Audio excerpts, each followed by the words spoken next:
Как к русским относятся в Казахстане? Вот этот памятник, рядом с которым мы стоим, называется «Благодарность казахскому народу». Он установлен в память о репрессиях, которые проходили в Советском Союзе в 30-е годы. В то время просто сотни тысяч корейских семей, немецких, польских, семей Западной Украины и Западной Беларуси были депортированы в казахские степи, были депортированы в казахстанские степи, по сути, для того, чтобы просто умереть. И знаете, в то время казахстанцы протянули руку помощи и спасли многие семьи от этой стопроцентной гибели. И, на мой взгляд, это очень показательный момент в истории. Он характеризует казахов как добродушный народ, который всегда готов протянуть руку помощи людям, которые в этой помощи нуждаются. Многие россияне столкнулись с этим в сентябре. Они видели, как их принимали казахстанцы. На границу с Самарой, когда были огромные пробки, приехал автобус с волонтерами и бесплатно раздавал еду. Здесь, в городе, я буду рассказывать исключительно то, что знаю лично сам. Здесь, в городе, в Уральске, непосредственно подходили люди, спрашивали, нужны ли деньги, нужно ли жилье, как вообще дела.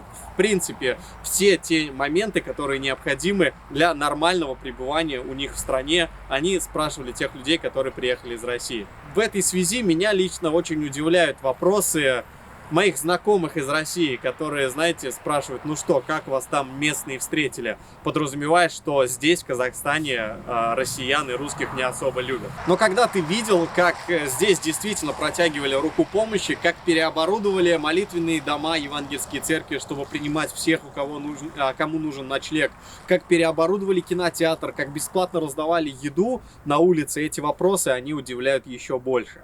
Конечно, есть разные ситуации, надо быть честным до конца. Например, местные арендаторы, которые сдают жилье, они повысили цены в 4 или в 5 раз. Но я думаю, что это произошло бы в любой стране, если был бы наплыв, такой большой наплыв приезжих людей. И, собственно, теперь цены на жилье в Уральске стоят приблизительно так же, как в Подмосковье. Лично, на мой взгляд, это очень и очень необоснованно. Но были и другие ситуации. Например, я лично знаю предпринимателя, который принимал к себе в дом людей и бесплатно размещал их. Давал место, чтобы они могли работать, интернет и так далее. Создавал все условия. И что вы думаете? Естественно, в конце концов, одни из таких беженцев его обокрали. И в этом надо быть честными. Если ты изначально не очень порядочный человек, то нация здесь просто ни при чем. Такие люди, я уверен, встречаются абсолютно в любой стране и в любой нации. Но лично мы не столкнулись абсолютно ни с каким негативом. Да, говорят то, что Уральск — это русскоязычный город, и здесь к русским относятся нормально, так исторически сложилось. Например, местные говорили, что на юг лучше не ездить. Но мы там не были, и я не могу ни подтвердить, ни опровергнуть эту информацию. Но у меня есть знакомые в Астане, в Алматы, и они все говорят, что абсолютно никакой разницы. Как будто приехал в Татарстан. И действительно, местные, они доброохотно помогают. И мне кажется, это в какой-то степени в ментальности казахов и всех людей, которые живут в этой прекрасной стране.